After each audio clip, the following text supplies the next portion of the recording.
3, 2, 1.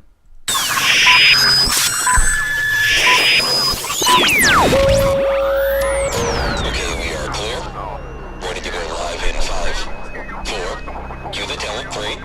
Hey, I said cue the talent. 2 and 1.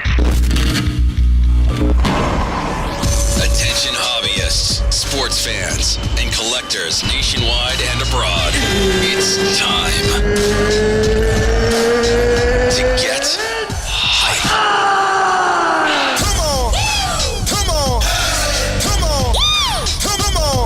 About the hobby we are all a part of. Live from the Mojo Break studios, it's Dan and Doug. Check it out. Come on! So, get hype. Be hype. This is The Hype.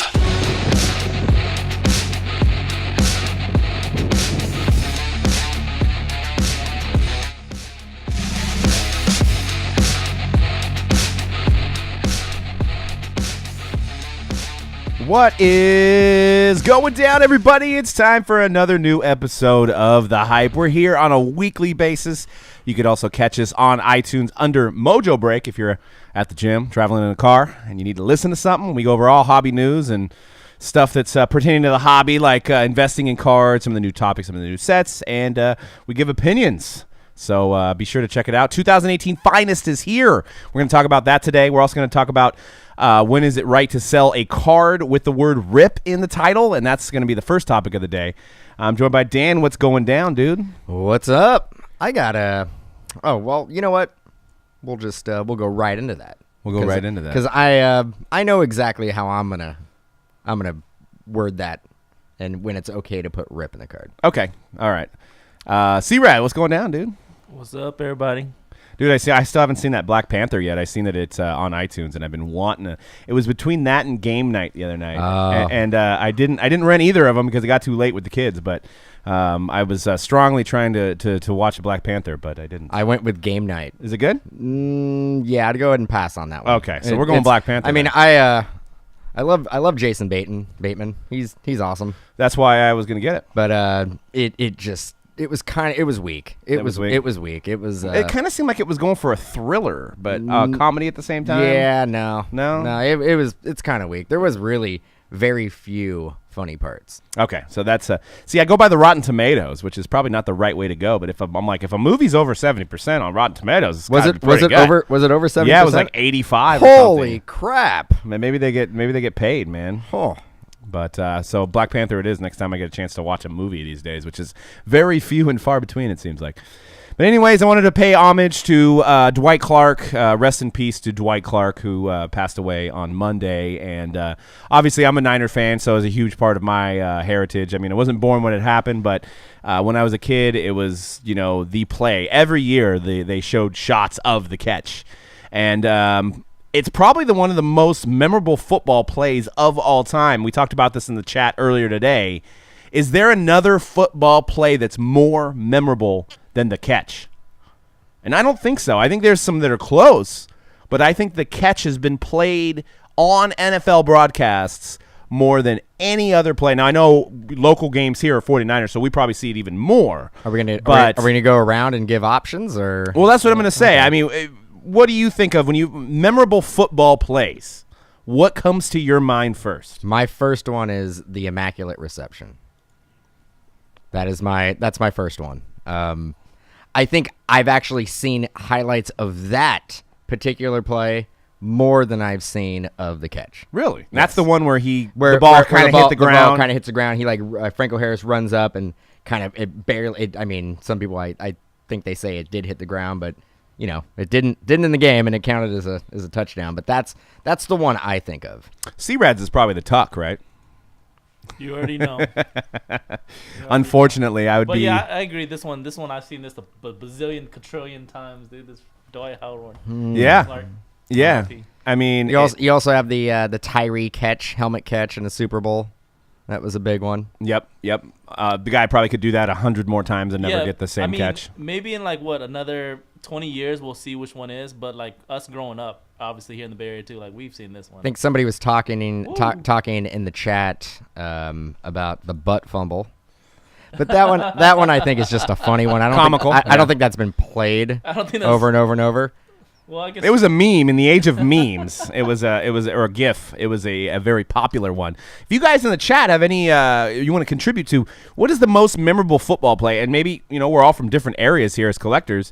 Maybe there's one that's was played on the East Coast more. But obviously with the passing of Dwight Clark, ALS is a bummer, man. I mean, we watched him decline like in 2 years real quick. Took his life real quick, but a lot of this has been played now in the Bay Area, and I just was thinking yesterday, I was like, man, this is one of the most memorable football plays. I can't think of another one. I mean, we had the catch 2, which probably wasn't as memorable across the nation with Terrell Owens and Steve Young, but as Niner fans, this is obviously by far number 1. I was talking to you earlier today, and I said last night on the NFL Network they were actually replaying the 1982 NFC Championship game, which was the catch game. And I was talking to Doug earlier about how far the broadcasting has come. Mm-hmm. Like camera angles and just the quality of the definition like on screen. It's just remarkable how it's coming. I mean, we're talking that game was, 35 years ago? 36 years ago? Mm-hmm. So, I mean, it's come such a long way. With everything. I mean, there was just some weird things. And the way the game was played, the way guys were like flying around and hitting each other, it was actually a more exciting game. Yeah. It seemed like there was less penalties. It was just a faster pace. It was it was an aggressive football game. Yeah, and I think you had a lot more out of shape guys back in the day. You didn't have as many, physical specimens like a Joey Bosa type. I mean, you still had your Gilbert Browns. Gilbert Brown was kind of the last, big belly lineman. You had all the kickers had the 1-bar helmets. Yep. You had I was talking to Doug earlier. The quarterback Danny White for the Cowboys was actually doing the punting duties. That's weird. He was actually punting the ball as well. But Tony Dorsett was on that team. Ed Too Tall Jones is on that team. Drew Pearson, maybe? Drew Pearson may have been on that team. Danny White was the quarterback. And then they went over some of the stats, like the league leader stats. And, I mean, if you threw for 200 yards in a game, that was like that was like equivalent of like a 350 400-yard game now. Well, there's a lot more running then, too, There was a lot more running, Yeah. and it seemed like at least those two teams, Tony Dorsett it was in the fourth quarter, he had like 15 or 16 rushes. So they had a lot of guys who basically would run the ball. It wasn't just one main back. I think in the 90s it went more to a every down running back, running through the tackles like the Jerome Bettis type of running backs and Emmitt Smith and which is a dying breed. Now we're running back by committee, and I think 4 or 5 years. I think in the 80s when that game was on, I think that was the consensus as well. It was more of a running back by committee. It was there wasn't one real standout running backs on teams. I mean, there was like Hall of Famers, but it seemed like they shared the load a little bit more. And Big Shep mentions the holy roller for the Raiders, which I had to refresh myself on that, which was that was Madden. Yeah, I believe that was Ken Stabler's fumble, right, when he fumbled it forward. I think. And that and there was really no recourse for that. They didn't. Well, have yeah, the ball. I think if I'm not mistaken, the ball kept on going forward. It was fumbled forward and it was kept on being pushed forward. One thing, and for sure in Raider history is that the first thing ever is always going to happen to us. That happened for you guys, though. Yeah, that was a roll. That was a good one. Maybe that's why the tuck happened, because you had that, and they're like, karma came back around or something. What about the index card? The index card? What was that one? They used the index card to measure if we got a first down or not last year. I don't remember that. That's when the season turned around. That's when Amari Cooper stopped catching the ball. But epic rant alert. I'm going to go on an epic rant. We've talked about this in other shows, in other podcasts, and obviously with the passing of the great Dwight Clark, I immediately went on eBay because I wanted to see the tastelessness of people that sell with the card RIP in the title. And this was, mind you, when I looked, there was 5 or 6 listings, and this was 4 hours after he had passed. So literally somebody was at work more than likely, and they said the first thing they're going to do when they get home is they're either going to change their existing eBay title to RIP, or they're going to find their Dwight Clark cards and put RIP. Just think about that. That's cashing in on somebody's death, and that's just absolutely not right. So I advise any of you guys, if you ever see RIP in the title of a card that you want, maybe you just happen to want to buy Dwight Clark from 2 weeks later or something because you want, he's one of the greats. Don't buy from people that have RIP in the title. There's absolutely no excuse to put RIP in the title. I don't think people search RIP. I search RIP because I wanted to see the assholes that are putting it up on eBay trying to cash in on a man's death. I mean, this guy battled ALS for 2 years. I mean, he was hanging on for those 2 years. And he passes away, and the first thing somebody thinks of is, let's go ahead and try to cash on this man's death. Now, I know there's probably people looking for it, but don't put RIP in the title. It's fine if you want to list, but don't be tasteless and put RIP in the title. I mean, it's never justified, in my opinion. Never justified, unless you're listing an Allen and Ginter RIP card. Dude, then you could do it. Come on, man. Is that what you were going to use? Yeah, you ruined it. I don't even want to talk now. I was saving that one up. I was saving it up. That was now whatever. Show's over. I had it in my notes before. Show's over. You probably thought Show's about over. it. But seriously, just think about it. If you were like related to Dwight Clark, or you related to somebody that passed away, and somebody's out there trying to cash in, it's the equivalent of going. I mean, these same people might as well go to the funeral of Dwight Clark and start selling their cards right outside the funeral. Like, hey, I know you just paid your homage to Dwight Clark, but hey, I got an auto of him for $25. You want to buy it? I got a bunch of autos. He just died. Spend the money. Get some autos of Dwight Clark. It's the same thing. It's just in a digital world, and by no means necessary is it right. And I mean, I almost wanted to call out each individual person. Scum of the card community, like probably one of the worst things you can do. Absolutely, yeah, 100%. Like, I mean, on the same level as pack searchers. Yes. All right. So if you have any of those up there right now, just take the RIP and out. try take the rest in peace out of the title. I mean, is it really going to affect the selling price that much? No, because it's not. Nobody's going to search RIP anyway. Is somebody going to be like searching for Dwight Clark cards and be like, "Oh wow, I didn't know he passed away." Now, that may happen, but that's not the platform you're using eBay for. Is like a breaking news site, like informing people what's happening. That's not what eBay is about. That's not what the platform is. And I know the reason why people are doing this is from their mindset, they're like, if I let people know he's dead, then I will get more money for it. Yeah, and that's what they're trying to do, which is absolutely gross, like what Shep is saying in the chat. It's gross. I mean, and this isn't a prospect. This isn't a guy that's career ended early. This is a guy that fulfilled his career, had a life outside football for 20 years after his football career. So it's not like his cards are going to change any value. It's not like he's going to catch more touchdowns. Jose Fernandez, not an exception. I still think that was bad. Yordano Ventura. But those guys were still in the middle of their career. So maybe somebody was trying to invest to make a payoff on an investment. This is worse because it's a guy that's value's not going to change because he died. His accomplishments were already done. So shame on you guys. For if you were the one that did this, shame on you, and try to convince me on why it's okay. Because it's not. It's not okay. It's gross. And I know we have bigger problems in this world, but when people pass away with the legacy of this, it's just, maybe it hits a little bit more home because it's Dwight Clark and I'm a Niner fan. But we were ranting on this, years ago with Jose Fernandez, with these guys that have passed. Every time and how immediately somebody puts RIP in the title. Every time a high-profile athlete passes away, we tend to go back on this topic. And you're right. This is bad. This is bad. And I get your mindset where you're like, this listing may have already been up there, and you're just like, oh, well, he passed away. I'm gonna go ahead and change the listing. I mean, that is downright just terrible. It's the same equivalent of, say your Uncle John passes away, right? And you're the key holder to Uncle John's estate.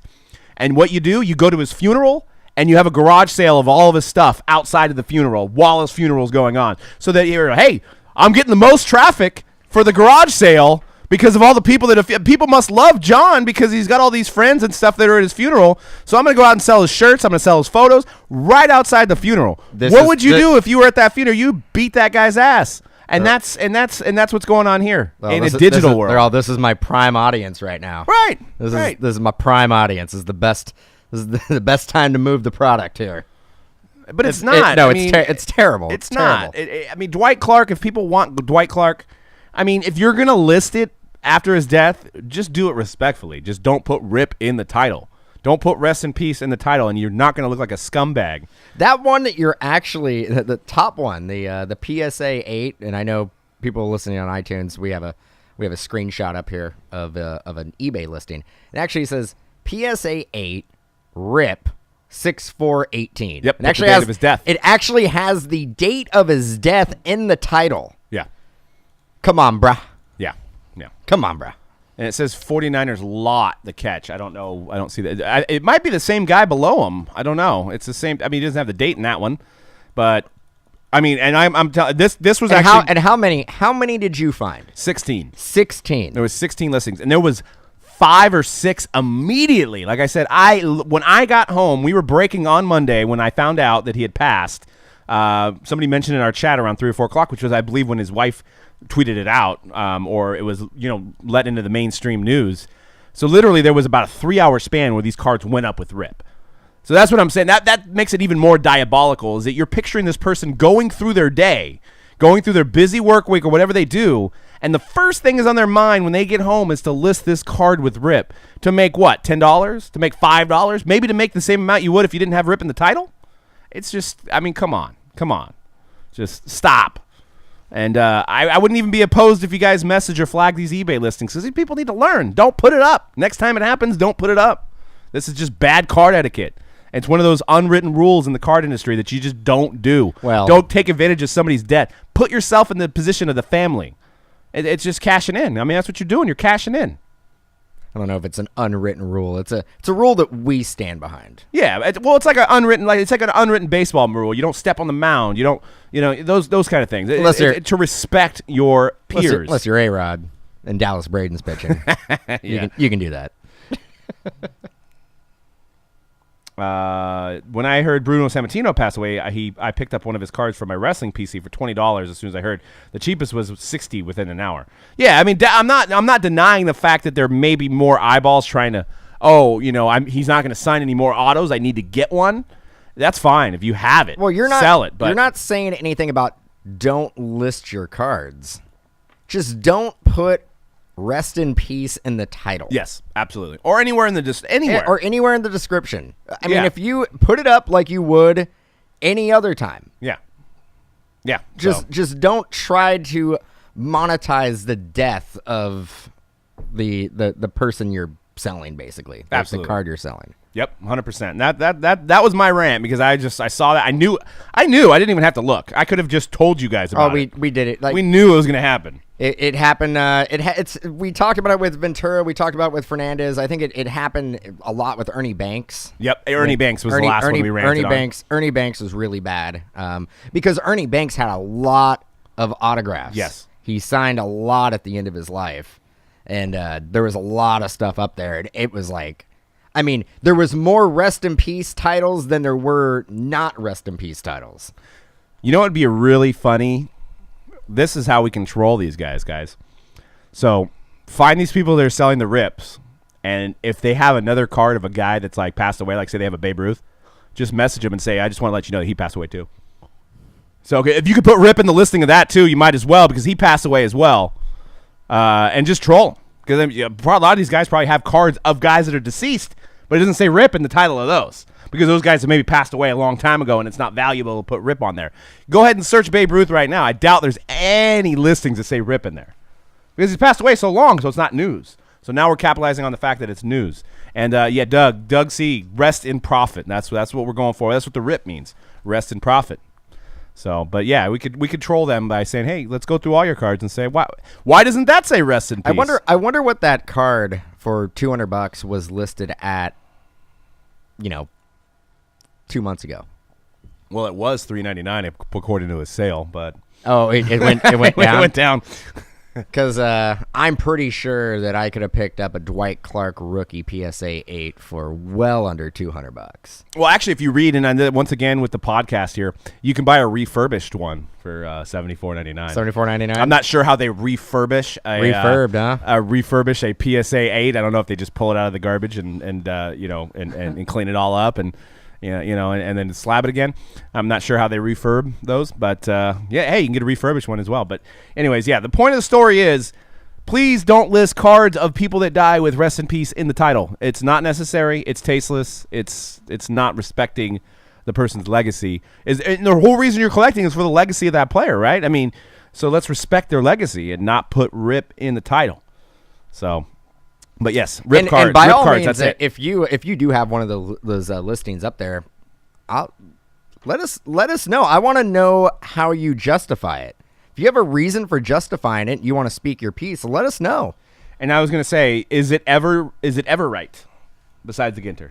Is it ever right to list rest in peace in the title? No. Okay, first off, the only time you should put RIP in the title is for an Allen and Ginter rip card. Yeah. That is it. That is because that's what it is. It's a rip card. It's a rip card. It's a rip card. Not a dead card, but you have to rip the card. You have to rip the card. Yeah. And that was basically I buried that one deep down inside. I thought I was gonna be pretty genius. You thought you were gonna be all quick and I everything? thought I was gonna be super quick on that one. It's right in here. Yeah, I wrote it in there already. Just crushed my dreams. You saw me heading down and you just... I should have started it. I should have been like, only time you can do it is if it's an Allen and Ginter rip card. And that's it. You were about to say it at the beginning. I was. I was like, I'm going to wait for it because there's no way that you're going to come up with it before I say it. But I gave you the hint because it says rip card. So you're like, I left it kind of mysterious. Like, people watching the show, they're like, is he going to talk about Allen Ginter already? Because he put rip card up there. I see that it says rip card, so maybe we're going to talk about A and G. We could talk about Allen and Ginter. Allen and Ginter's going to be hot. It's going to be There's going to be some short printed minis of Ohtani that are going to be loke. And medals and minis and minis. And a rip card and a rip card. Maybe they'll do all the animal cards. You know, they usually have like Siberian tigers and stuff. They'll have those, but they'll all have faces of Ohtani on them. Like every subset will just have his face. It'll be like Guy dancing, and it'll be Ohtani's face. Just like a Where's Waldo, just somewhere in the background. Maybe that's the new Ginter code. It'd be like find the Ohtanis, the hidden Ohtani, like the hidden Mickeys at Disneyland. We got the hidden Ohtanis, all within the set. There'll be like 200 different, parallels of Ohtani. Is that an actual listing? Do people have the Steph Curry rookie cards and it says Rip Cavs? Now that might be acceptable. Rip J.R. Smith. Who in their right mind is going to search for that? Rip Cavs. I like that one, but I like it because I'm a Warrior fan. Well, let's go ahead and move on to the MLB Draft. I just wanted to touch on a few guys that are, just came out of this 2018 draft that's actually still going on. But before that, we do have the Get a Full box that I wanted to promote. It's going down this Friday, guys. It's an epic break. We've done about 10 to 20 of these over the course of 8 years of us doing breaks. It's a 60-spot break, and it's a no skunk, so everybody in the break gets something. You either get a hobby box, a hobby case, or a PSA. One lucky spot will get a PSA 10 refractor rookie of Kevin Durant. That's like a $3,000 card, and it could be more if maybe he gets the MVP. Probably going to win the finals more than likely with a 2-0 lead. So huge break. You got a chance at Supreme Hardcourt as one of your boxes. You got cases of Classic in there. There's Bowman in there. There's the Mint. There's National Treasures basketball, National Treasures football. So it's $249 to buy in. The worst you can do is about a $75 hobby box. But the beauty of this is it's a Classics hobby box. Maybe you get a Baker Mayfield 101. So it's a lot of fun, low risk, high reward potential type of break, and it's going down this Friday. 20 spots have already sold. So there's a bonus for the first 30 to buy in. So there's still 10 spots that can get a chance to get the bonus. The bonus is a free spot in the same break, so you could win a free spot in the Get a Full, and it's a fun event. A lot of people hang out and just watch all the boxes being busted. You have the option of getting it ship sealed if you don't want us to rip it, or if you want that immediate action, we'll rip it for you as well. We random all the boxes and all the names, and then we go in order of the random, and there's a lot of variety going down. There's a lot of big hits being pulled. That's this Friday at 4:30. Don't miss out. MojoBreak.com and grab your spots for that one. I got to say, I actually pulled all the boxes. Set it up. It's actually right on the other side of me. It's the best one you've ever put together. I'm not trying to toot your horn, but it's the best one you've ever put together. Okay, thank you. Out of all the there's some really, really good boxes, and even the lower end boxes are the best boxes you put in there. Yeah, I mean, you get finest in there. There's really no weak boxes, and it looks like we were talking about this earlier. Jason B. I know he just dropped the knowledge, the Ohtani Superfractor out of Finest. Wow, where did we see this at? Done. Breaking son. news. Breaking news. So we were actually talking about it before we went live. That was the Finest Superfractor of Ohtani going to get pulled before the Bowman Superfractor? And 4 hours into the release, it's out of here. It's done. So where did you see this at, Jason B, so we can confirm this?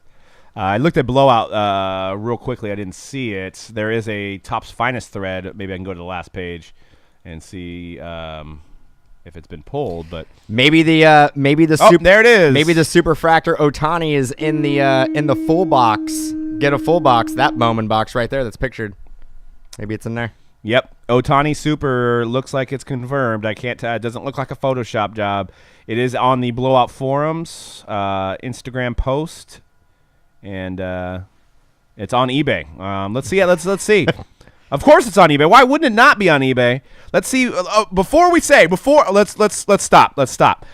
On the fly show. Unplug the mic. Let's go home. On the fly. C-Rad, how much you think they're asking for on it before we get to it? $100,000. $150,000. I'm gonna say 75. Oh no, you're probably looking at it right now. No, I haven't pulled it up yet. Doug's gonna go 75. Right, I'm still looking at it. 65,000. Oh, steal! It's a good deal. Wow, I think I won. I think I was the closest. Wow, man! I was really drinking the Kool-Aid on that one. I'm ought to know 700,000. Yeah, it looks like I don't know, Mill.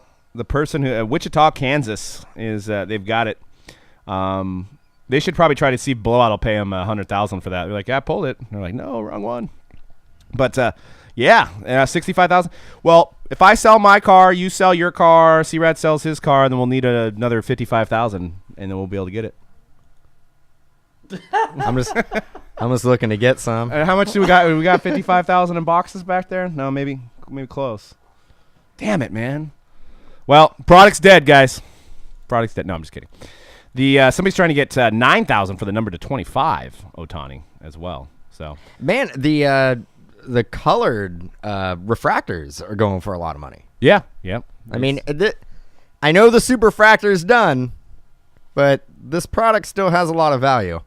I mean, not that we really don't have that much of it, so it doesn't really matter. Yeah, no, I mean, there's a lot of chase in there. There's also the Ohtani base Superfractor too. So I mean, there's still another Ohtani Superfractor. There's also going to be the Finest First. Oh yeah, there'll be a Finest First Superfractor.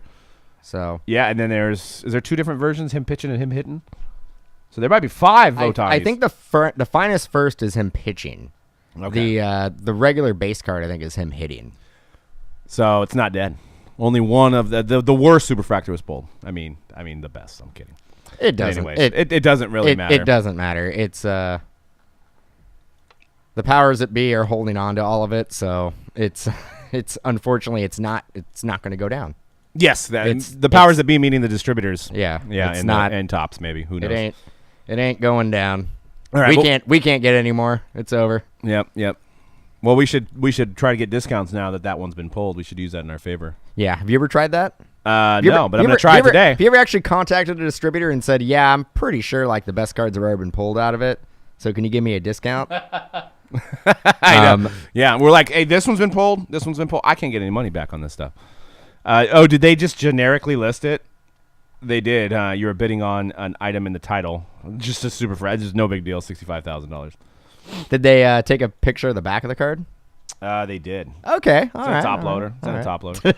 But it said they just used the template. You are bidding on an item in the title only. But hey, to try to get it up quick, maybe they were like, hey, can't waste a minute. I get it. But I heard it's a 40-year-old card shop. Card shop has been in business 40 years. It pulled there. Well, the title says what it is, right? No, it says you're bidding on the card in the picture. No, I'm just kidding. No, yeah, it does. It says Finest Superfractor Auto Shohei Ohtani True 101 for show. For show? Well, it's FA-SL, which is which is the number on the checklist there. But I like to say for show. For show. Fusso. Fusso. It's showtime. Oliver Sports Cards pulled it. Congrats, Oliver's Sports Cards. Yeah, he. I don't know if the owner is selling that or not, but yeah, that's where it was pulled. All right, well, we'll move on to the MLB Draft. Just highlighted about 3 guys. Obviously, the first overall pick, Casey Mize, going to the Tigers. And just doing a little bit of research on this guy. They were talking about how he's a can't-miss pitcher. He in Auburn, in 255 innings, he struck out 308 batters and walked 37. So he's got a really great command. He's got a fastball around 94, 96 right now, which could obviously develop into higher speeds when he goes into MLB. There are a lot of guys. Miguel Cabrera said he's ready. He wants him to play now. Casey said, he's going to let the management decide when he's ready. But this guy could possibly be called up next year if he continues the dominance that he did at Auburn. So, but pitchers for Bowman cards don't really sell well. But I think we're on the cusp of finding one, because there hasn't really been a big one since Strasburg, which obviously we remember that Strasburg mania. And then you go back to Kershaw, who still sells well. But beyond that, I mean, obviously we got Shohei Ohtani, but that's not really in the same category. There really hasn't been a pitcher that has dominated the sales on eBay for Bowman cards. And, I mean, for obvious reasons, I think we all like the long ball. Pitchers play every 5 games. It's not as exciting. You don't get maybe you don't go to the game he's pitching because every 5 games.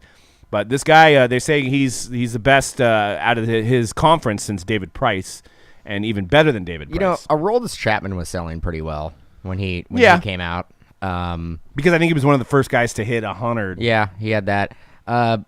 Man, even a guy like Kopech, he was a top 5 pick or something like that, right? Yep. You would think that he would have drove the market. His cards are relatively inexpensive. But I think that people have gotten, and there could be some from investment possibilities on some pitchers, because everybody's been trained now to not go after the pitcher. So you can buy probably a pitcher a lot cheaper than obviously like an Ozzy Albies or an Acuna or anything like that, and wait for him to have a perfect game. Home run hitters are like quarterbacks. Well, yes, yeah. But you can have one strong moment from a Casey Mize in his rookie year and then cash out, like a perfect game or like a 19 strikeout game, just like a perfect game. Yeah, like they happen all the time. Like he just comes out rookie season, just a perfect game or 2. I think there's a video in the next slide that I got of some of his mound dominance, but I think our expectations are just a little high now for these kids coming out. Got a little beats going on. 6'3", 220, as you see on the screen here. Obviously, if you're listening on the podcast, you're not seeing this, but kid's got good mound poise. They were talking about his confidence, that he pitches with a lot of confidence. He's not afraid to throw strikes, and not afraid to throw the ball. Not afraid. He doesn't hold on to the ball in his glove. It leaves his glove, which is a good strategy for a pitcher, and he throws it. So maybe we'll see finally a pitcher that just sells well. But can he hit? That's it. That's all that matters. Can he hit home runs? Oh, because he's next to Ohtani? Yeah, can he hit home runs? Ohtani set the bar. Oh, he doesn't hit. He's worthless. Oh, he doesn't hit? Oh, yeah, whatever. He's middle reliever. And then we got our boy Joey Bart, second overall pick for the Giants. Looks like a ball player. A lot of people question this move because he's a catcher, and obviously we have probably one of the best catchers in the league.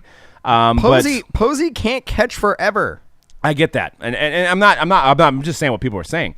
But basically, management said with Bart that they don't want to pass on the best guy available. Is that Kris Bryant? So he was the best guy available. He's probably going to be Golden Spike winner, possibly. He won all ACC. He just looked like he grounded to a double play there. 2018 ACC Player of the Year. Pretty much built like Posey, from Georgia. So you fit right in there. One of his favorite player is Posey. Looks a little bigger than Posey. He's 6'2", so he's a little bit bigger. Looks a little bigger. Catchers don't have speed, so he can't really say he had, I think, 4 stolen bases last year. So he doesn't have speed? Yeah, as a catcher.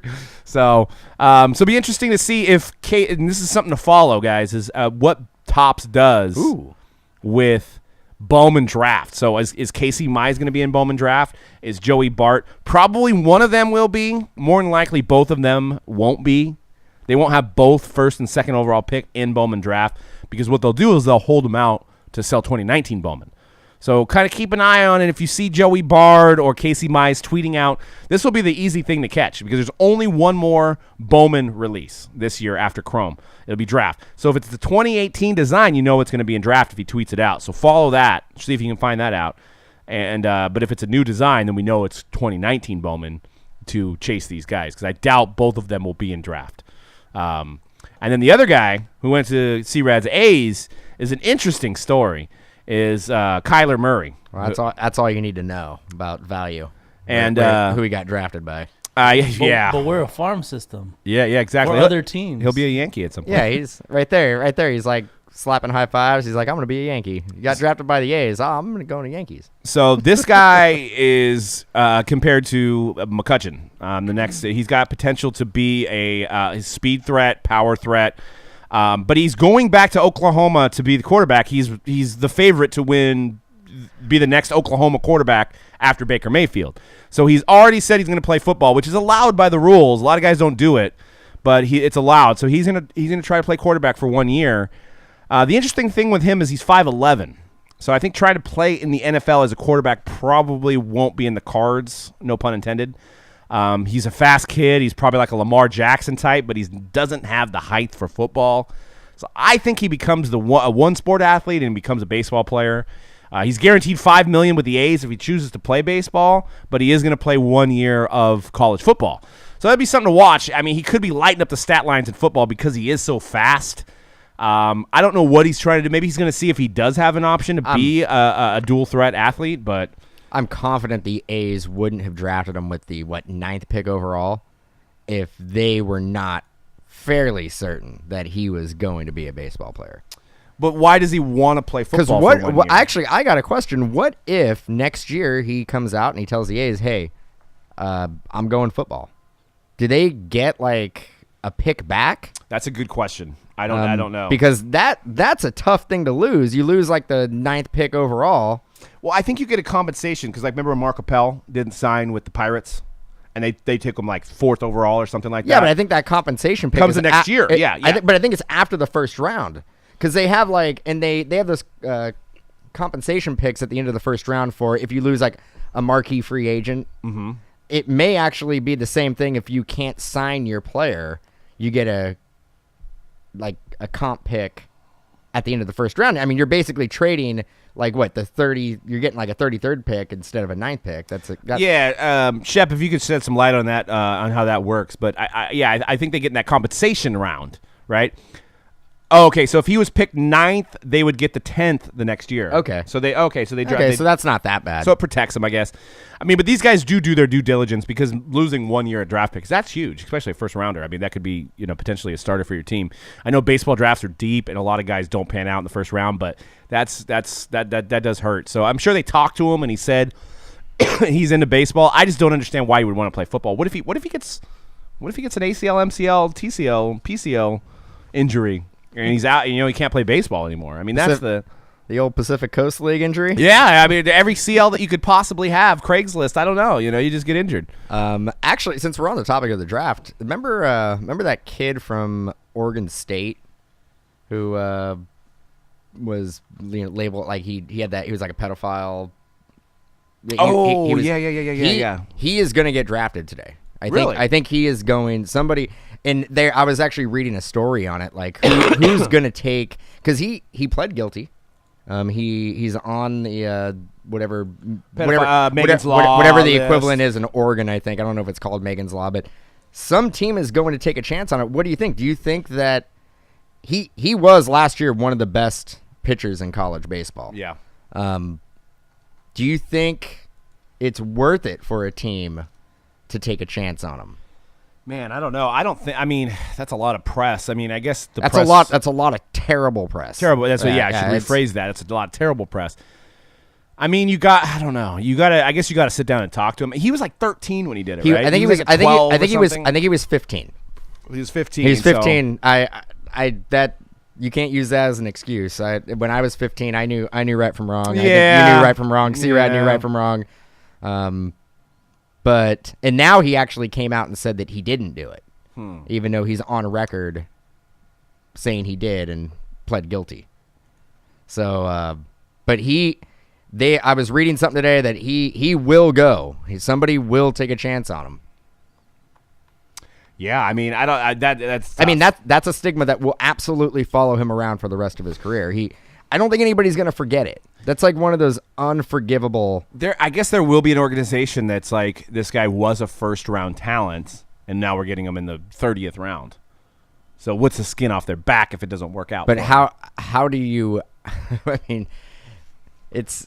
Well, the kid's got to have mental toughness now, because how many times? I mean, that's the absolute heckle, right? But he's not going to have. People aren't going to want to play on the team with him. Yeah, it's kind of like when guys go to jail that are pedophiles, yeah, murderers, mess them up. Yeah, I mean, that's a tough situation. That's something to follow. I can't remember. Does anybody know his name in the chat? It's I can't Luke, remember. Luke Heimlich. Heimlich? Luke Heimlich. Let's do some research and see if he's actually been drafted already. Luke, like the Heimlich maneuver, huh? It is. I think you're right. So, yeah. Yeah. Should Rangers draft NCAA ace who's admitting to molesting child at age 15, 8 hours ago? No, he hasn't been drafted yet. Oh, so maybe he's not going to get drafted. Tracking players, 11th of. How many rounds is there? Is there 40? I don't know. 175. It's baseball. Not selected on MLB Draft's first day. Rangers say not in its draft plan. Yeah, so that's interesting. That'll be another storyline to follow. But I read something today that he will, or last night, that he will get drafted on day 2. It's just who is going to take that chance. And isn't baseball, before we move on, isn't baseball crazy? Like most other sports, I mean, first rounders are usually they're going to be players in the league. Baseball, I would say like 10% of the first rounders become actual MLB players. Maybe not even. I mean, it's so hard to. It just shows you the mental capacity of baseball.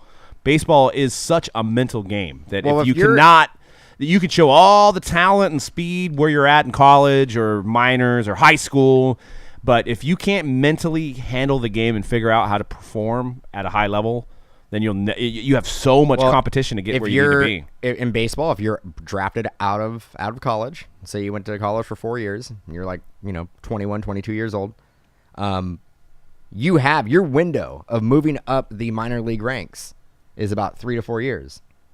If you're 25 and you're still in single A, it's probably not going to happen. Right.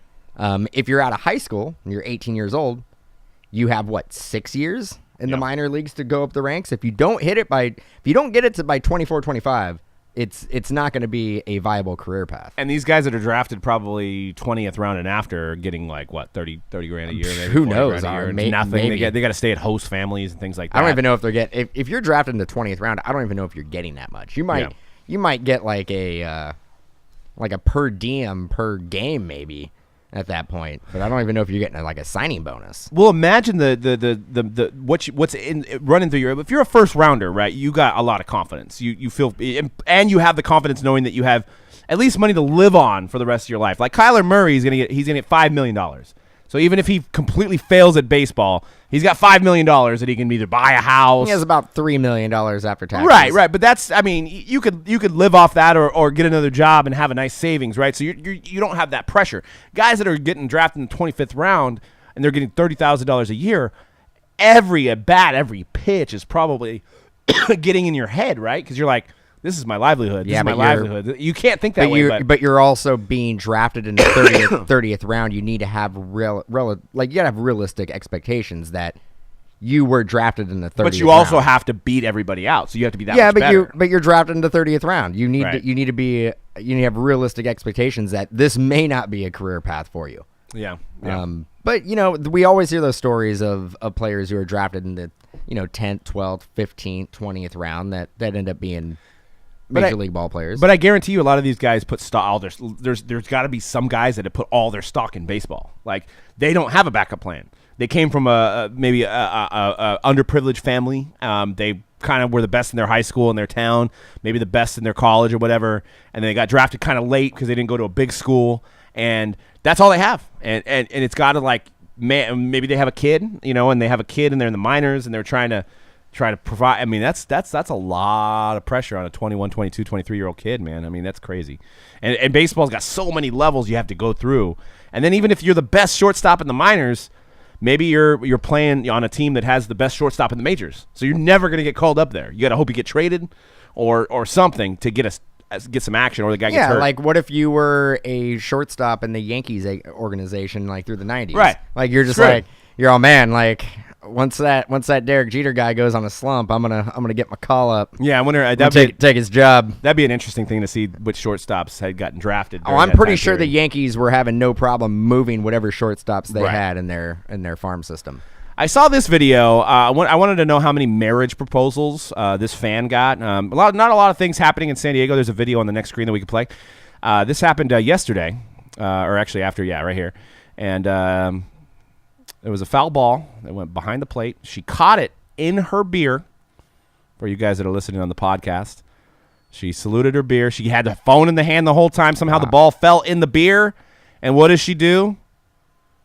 She does a bow and she gets a lot of cheers, and then she just downs the beer in one jug with the ball in it. Just finishes the beer off. And she's relatively easy on the eyes, so I got to assume that there's a lot of, like, dream girl propositions going on with this one. Like, that's my dream girl right there. I got a girl that can catch a foul ball, drink beer at the same time. And that wasn't a silver soda either. I think that was like a hef or something. Oh, it was like an IPA. That might have been her. Might be an IPA. That's not a silver soda. That's not a Coors Light. That might have been her 7th IPA of the game. Who knows? She looked like she was having a real good time at the old San Diego Padre Might be game. like one of those 805s or something like that. It's looks like a hearty beer. Yeah. It's a hearty soda. She looked like she was tearing up. She was so happy that the ball literally fell in her beer. I would tell you right now, if that was to happen to me, I'd probably be wearing the beer in my lap. You could see she dribbled it a little bit. No, I mean I would have been filled with beer. Oh, like, on my lap, 100%. and the ball would have rolled down, and I wouldn't even got the ball. And She's a keeper, guys. She's a keeper. Man, if somebody was her boyfriend, that said the ring today. The ring goes on the finger today. I didn't see a guy sitting next to her. No, single. San Diego, head down. It's nice weather out there, and you got a girl that drinks beer and to hang out. Actually, that stadium's right next to the gas lamp district, which is a pretty poppin' little nightlife area. San Diego's pretty nice. I love San Diego. Let's go to San Diego. Mojo San Diego. Do you think the baseball landed in there like real like clean and nice and didn't barely drip out any of the beer when it first landed? I think they said it bounced on like the railing or something first, and then somehow landed in her cup. Looks like if you see that picture there right on the screen now, it looks pretty full still. So surprised. Kind of reminds me when we were in Vegas. We're hanging out. We're rolling. I was at a craps table, was rolling some bones. I had had a couple sodas, and I was sitting, and I think I had like a Kettle and Club soda, just minding my own business on the outside of the craps table. Somebody rolled the dice, flipped up, dice landed in my cup. That's kind of the same. Not quite as cool. And then an argument ensued. I wasn't really a part of it, and my buddy almost got kicked out.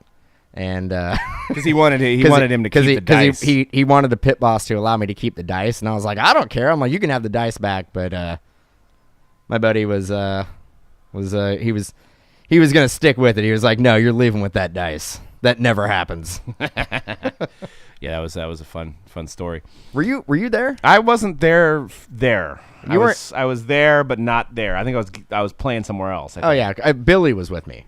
Yes. Yeah. Yeah. I think I don't know where I was, but I might trying to be a millionaire at slots or something. Probably is what I usually try to do. But I think you were playing the Who Wants to Be a Millionaire slot. Yeah. And I'm still here, not a millionaire. But anyways, Finest came out today, and we've got breaks lined up. We got one actually right after this show, so get in. Teams are on sale for Finest case number 3, and all base shipped. It's Chrome technology, so you could chase the superfractors, the golds, the waves, all that stuff. There's vets in there. You can get Jeter, and obviously Shohei Ohtani. We've got case 3 coming up next. I think the Yankees might still be available. Surprising, they're getting hits in almost in every case. Multiple autographs of Yankees players are coming out, including Miguel Andujar and stuff like that. So we also have randoms. I think the random number 1 sold out. And the double case random player is sold out, but we do have another double case on Friday if you want to do the random player style. But we got 3 randoms today. We've got 2P pick your team styles. You can use code Mojo Break on the pick your team styles to save 10%. And I like this release. It's Chrome technology, nice designs, always flashy, and it's a very, very fun release. And we're gonna be doing it today and pretty much all throughout the week. So it's baseball at its finest, no pun intended. What did you think about doing the cases this morning? What did you think about the product? It was good. It's I've always talked about it. It's one of the staple products that you look forward to every year. Bowman, Tribute, Finest, Triple Threads, some of the products that have a history. They have a long shelf life at Topps. So it's not a prospect product. So if you're looking for prospects, it's a rookie and veteran auto product. There's not a ton of autos. There's only 2 autos a box. Mm-hmm. But you gotta. It's one of those products that you gotta respect the design. You gotta look at the design. It's the color actually has a lot of value. But yeah, if you're chasing, tons of autos, it's not really the product for you. But you do get SPs, you do get numbered parallels, and we don't even know. Yeah, we don't even know what the SPs are yet. Yeah, like I was saying, it's not. This product is not, and I say it a lot. It's not all about the ink. There's definitely some value in the base, and there's value in the color, refractors, SPs, all that good stuff, inserts. Good set builder set. Yeah, absolutely. I mean, yeah, it's one of those that people probably still build the set. I'm not a set builder personally, but yeah, it's one of those sets that doesn't have a huge checklist that you can build a base set and you can chase those parallels.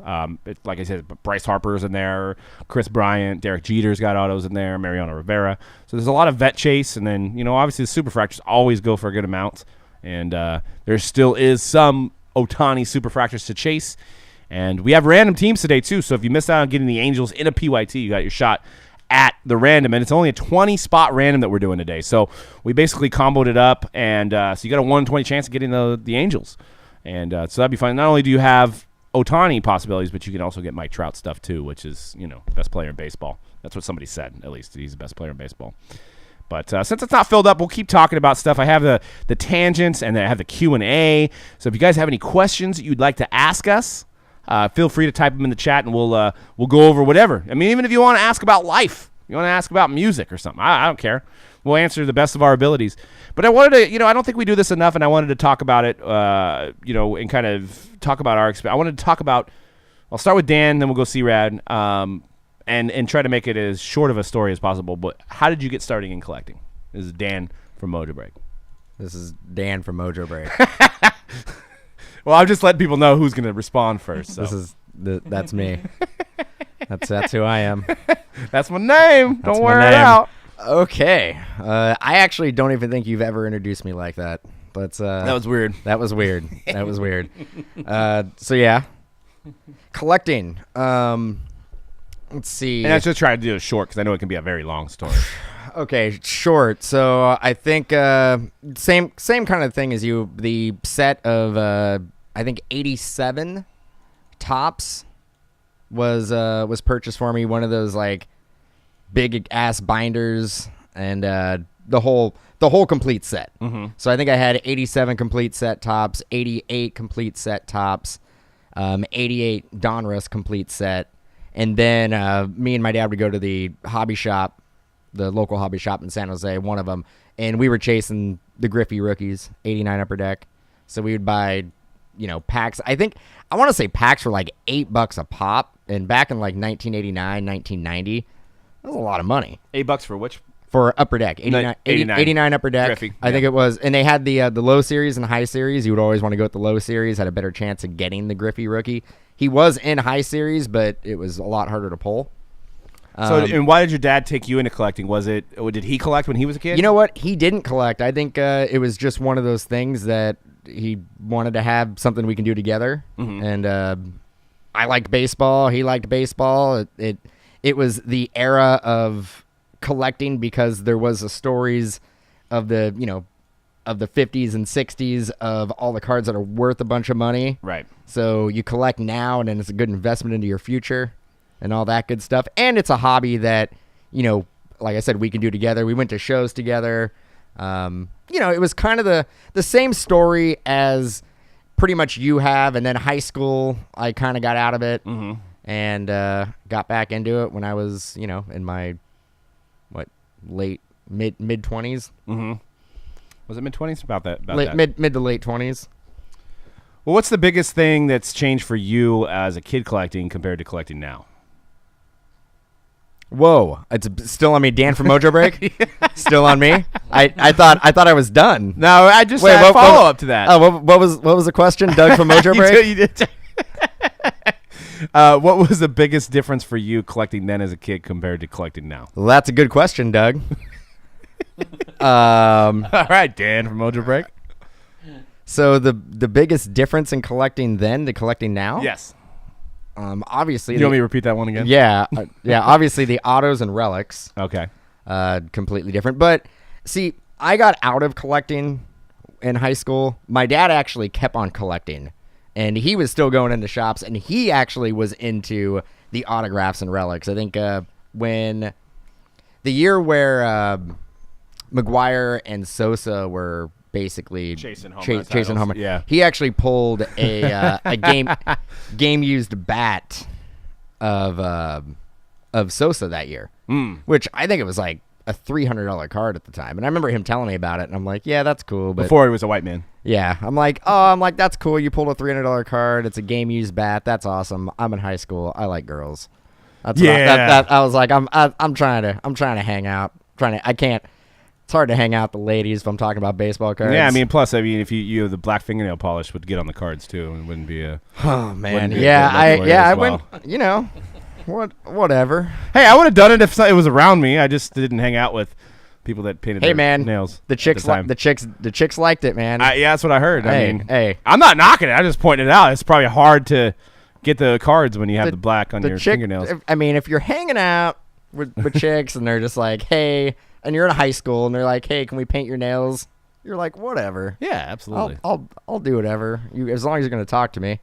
Come on, talk to me now. I know. I didn't. That's probably why I didn't get him to talk to me. That was weak, man. It was weak. I had an insane clown posse shirt. Definitely didn't attract. Yeah, like you're all. If you go up to a girl in high school and you're like, "Hey, I have all the Joker T-shirts. You want to talk about those?" I don't think that they're like. You're like, "Hey, I'm going to the Psycho Circus or whatever the hell it is." Like, I'm just busy over here chugging Faygo. I don't think they're just like. I don't think girls are like, "Man, can I come over and chug Faygo with you?" Yeah. I don't think so. Didn't work out. C-Rad, how did you start in collecting? It had to be probably like late 80s, early 90s, like most people, like most kids our age, actually. I was lucky enough in Oakland, we lived right next to a coin and a shop that sold cards as well. And I used to always go there with my older cousin, who's 3 years older than me. And my dad would take me in there too, because he'd look at the coins and stuff. It was like collectible coin shop. And I used to the earliest collecting memory is basically I was actually just collecting football cards, trying to chase the players that I watched on TV. Was there one player back then that you're like, I have to have? No, not really. I mean, every time, like, one of my favorite running backs, Dan's gonna love this one. One of my favorite running backs I love watching on TV was watching games is Marshall Faulk. So anytime I got a best ever. So. Anytime I got a Marshall Faulk, I was pretty excited. And he was he held some value back then if you pulled certain inserts of him. And then just like everybody else, after I moved out of Oakland, like this was like probably middle school, I didn't collect until LeBron James. Nice. And then all the memories of like growing up, opening packs, buying boxes with my cousin and my dad all came back. I was like, and the hype obviously with LeBron was pretty big, so I was like, I'm gonna try to get what I can afford, but which wasn't much. And yep, that's how. Do you still have any of those LeBron James cards? I didn't pull any LeBron James. What? Dude, all the stuff I bought, I didn't even get a base card rookie of LeBron James. Rigged. I got Melo though. Yeah, probably a little Chris Bosh, maybe. Chris Bosh. Yeah, but basically, I was just collecting football as a kid. I think earliest collecting memory before even football was probably like Marvel cards. Oh yeah, I remember that. Marvel cards, yep. And they had they were like holographic and Yeah, they were from they had like their power stats and stuff behind. I had that whole the Marvel. It's probably worth a lot too. Marvel Series 1. I don't know how I had it. I think I traded somebody or bought it. This was like elementary school. I had all of them. I think it was the very first Marvel that ever came out. I can't remember what year. It had to have been around 88, 89 or something like that. But yeah, they were huge. I think that set's like worth a lot of money now. I think I just probably put it in my bicycle spokes at the time. But I don't know what happened to it really. I think my mom probably threw it away. Is which a lot of the stories are. Yep. All right. What about you, Doug from Mojo Break? Yeah, it's kind of, that was weird. My mic cut for a minute there.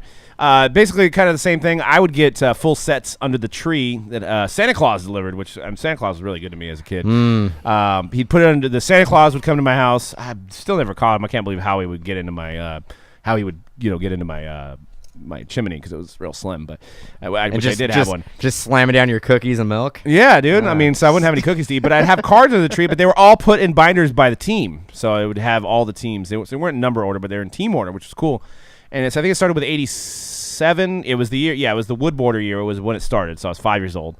And then I got an 88 the next year, 89. And then I don't think we did 90. No, maybe 90 was the last one.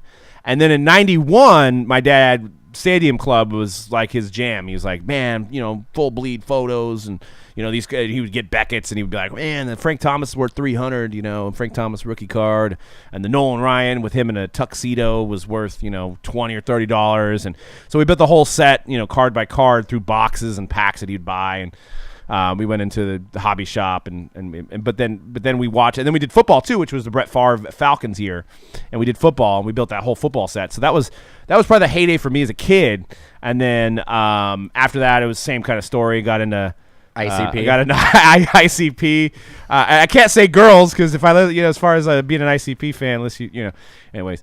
No, I don't want to discriminate there, but my musical choices in life, metal music and ICP, there's not a whole lot of females that are in that genre. But I was trying to chase girls and then, tried to do the whole college thing, worked a lot, just never got into it. Still went to games, still followed sports, obviously, but just kind of what was disappointing to me, which is always what I worry about of modern cards, is that we watched our 91 Stadium Club set go from being worth $300 as a set to going down to $200, going down to $100 to I think the set today is worth $20. So we were like, it's kind of disappointing when you spend all that time and it's not worth anything. So, and obviously that's kind of in the junk wax era. That's right in the heyday of the junk wax era, right after 89. There was a lot of junk wax, a lot of overproduction. Everybody and their mom had sets and everybody kept it because of the mom throwing away their cards thing. Our dad's generation, now our generation, told you to hold on to it. Everybody hold on to their cards. So I got out of it because I was disappointed. And then, we jumped back in around 2010 when we noticed that there was autographs and relics and stuff like that from a Craigslist ad, which I told the story a lot, but Craigslist ad, and that's how I discovered bat relics and stuff and the jersey cards. And I was like, wow, this is pretty freaking cool. You can get these in packs. And I've always been kind of a gambler in a sense, not a crazy gambler, but I've always loved scratchers or the chase for me. So that's kind of how it all developed into Mojo Break. Here is what we're doing. So 8 years later, the set, just another nostalgic set that I used to collect, which is not around anymore. I think it was only around for 1 year. I think it was 94. It was called Wild Card. Oh yeah. And the cards were called Super Chrome. And they were actually they actually looked like Finest. It had that, but they were such a nice looking card. It was a licensed product. But it was the only football packs I just loved opening. And it was Wild Card Super Chrome, and they were sick looking cards. There's a Brett Favre that's worth a lot, but it's at a 91 Wild Card. Yeah, this was I think this was 94. It was Jerome Bettis's rookie year. But they had different denominations on the card. No, maybe Lawrence Phillips' rookie. No, I think that was 95. Because they had cards that they were one of the first parallels, if I remember correctly. They had I think touchdown parallel, yeah, and they had different variations of each player. Yeah, they did. So they were kind of innovative in that sense. But that set I loved. I actually recently, within the last 3-4 years, I actually bought a full set of that stuff. Huh. Just to have it. Just for nostalgia reasons. Because and then there's also, I think 92 Fleer Baseball and 93 Fleer Baseball, they had this insert called Rookie Sensations, which was all the rookies that year. And I've purchased the whole insert set of those too. Those were actually really nice cards. So I see a lot of 91 Stadium Club in the chat. You guys like that? Fleer Ultra. I remember that. Actually, I bought a few packs of that. I had like half that set going on. But yeah, it sounds like a lot of us all have the same story. Yeah, actually, Duke. Yeah, that was a good question to bring up. You asked yesterday about if you ever regretted. Did you guys ever regret selling a card for too cheap? And I have the age-long story. I've told the story hundreds of times. You guys are like, some of you guys already know, but I back when I first started collecting again, bought a 2009 Sterling pack off of eBay, and Sterling back then was 3 autos a pack, $300 a hobby box, but packs for $50, you get guaranteed 3 autos.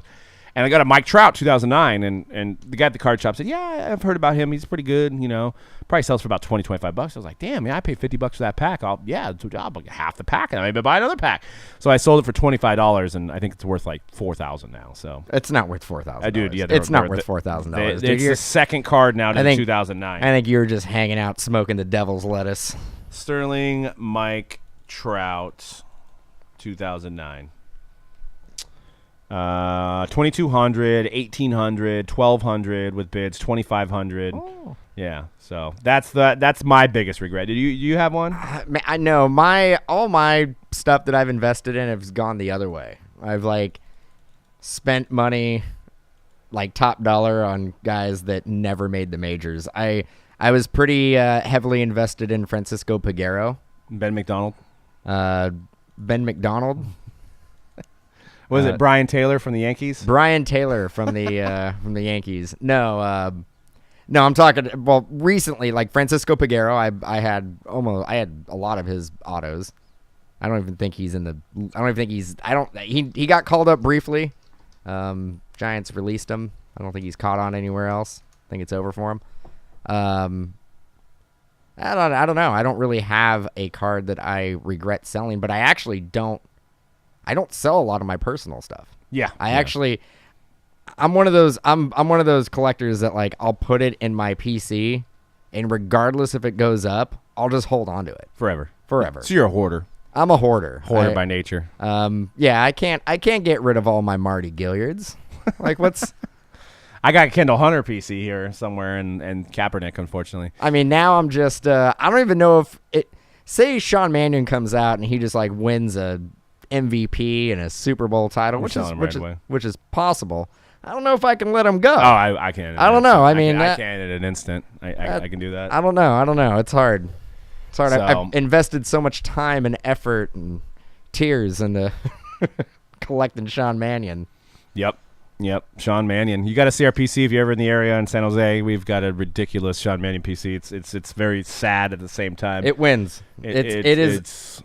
I don't know if anybody has a bigger PC of any one specific player. Yeah, it's we have 40 of the 99 RPAs from NT. So if you know how to get a hold of Sean Mannion's mom or anybody in his family that would like to buy the greatest collection of his cards known to man, please let us know. And we'll make him a good deal. But my last thing I want to say is it does go the opposite way sometimes. So 2012 Industry Summit was one of our first Industry Summits. Actually, it might have been 2011. But it was right the year of Andrew Luck, Trent Richardson, Brandon Whedon, 2011 RG3. It was that draft for football. 2011 was our first. That was our first one. And Trent Richardson was actually signing. It was before the draft. It was prior to the draft. It was in March. The draft was in April. And I was joking with him and saying, hey, my buddy's a Rams fan, and the Rams had a relatively low pick like they always do, except for now. But they always had low picks because they always suck. And I said, hey, it would be nice if the Rams drafted you for my buddy. And he goes, I don't care where I go as long as I get paid. And that was his response. I was like, man, this guy's going to be a bust. So we get black boxes, which Panini hands out to the Industry Summit people, that attend the summit. And they don't do it anymore, but they used to. Every card was basically a 101, but it was a special. So I pulled a Trent Richardson NFL Shield, not numbered, and it was right before the draft. So I threw it on eBay. I think I sold it for $350.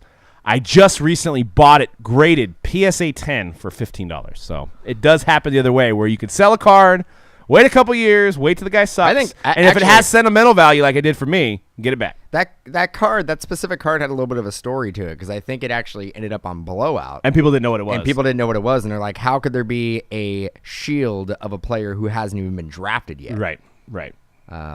So I remember that. I don't think there was any verbiage on there either because it was an industry summit card. I don't think it said game worn or player worn or anything on it. I think it was just. It was a shield. Everybody thought it was a fake. It was a shield laying around. Kevin Moss, yes. Kevin Moss. Phil Plantier, yep. All right, guys. Well, we're going to get in. We got to fill up Finest Case 3. That's why we kept talking. But Finest Case 3 has a few teams left. And then we got the random team after that. It is sold out. So we're going to close down the show. Thank you guys for listening. We'll be back again next week with some more news and hobby talk. And thank you guys for joining in. And we'll see you guys in a minute.